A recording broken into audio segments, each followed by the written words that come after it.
Former U.S. Attorney Timothy Heafy. The letter was sent almost a month ago on April 20th. Representative Benny Thompson, the chair of the January 6th committee, said today the committee is considering exactly how to make the transcripts available to the Justice Department. The New York Times quoted the letter to the committee indicating that it was a broad request to provide to us transcripts of these interviews and of any additional interviews you conduct in the future. Joining us now, Daniel Goldman, who served as a House Impeachment Inquiry Majority Counsel. Should have been doing that from the get-go. Of Donald Trump. He's also a former assistant U.S. attorney and is an MSNBC legal contributor. Daniel, what is your reading of this revelation about the Justice Department's investigation?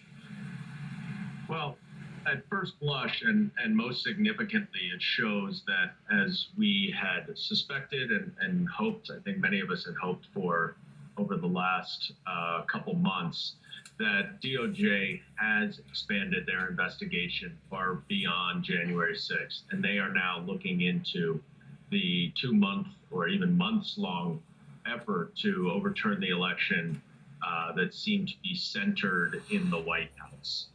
That is very significant news. We had not gotten confirmation of the breadth of that investigation until learning of this letter.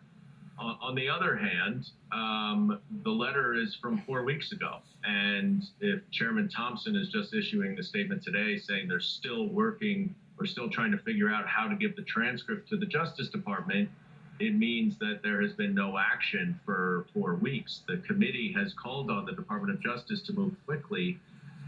And so it is a little bit surprising that they have not coordinated in order to give the Department of Justice access, at a minimum, to the transcripts.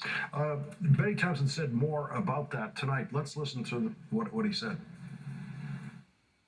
The reality is we are conducting our own investigation. And obviously, if they want to come and talk, they're perfectly welcome to come and talk. And we have talked to them on other situations, but we can't give them full access to our product. That would be premature at this point because we haven't completed our own work. Daniel Goldman, I don't get it. What's premature to hand over investigative materials to a Justice Department investigation? Well, there could be a number of reasons. When I worked on the House Intelligence Committee, there were rules that prohibited us from releasing transcripts of interviews until there was a full vote on it. That's less complicated here. But ultimately, I think the January 6th committee has poured a tremendous amount of blood, sweat, and tears into this investigation, has moved incredibly quickly and aggressively. And their sort of crescendo is for these hearings in June, these 8 hearings throughout the month.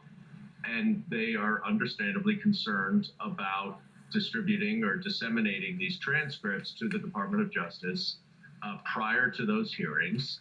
And so, you know, they are closely holding them. But I do think they will and should give access to the Department of Justice to come look at some of the transcripts. And I think they should help the Department of Justice in directing them to which transcripts may be most valuable to them. Daniel Goldman, thank you very much for joining our coverage tonight. Really appreciate it. And coming up, we will go back to Steve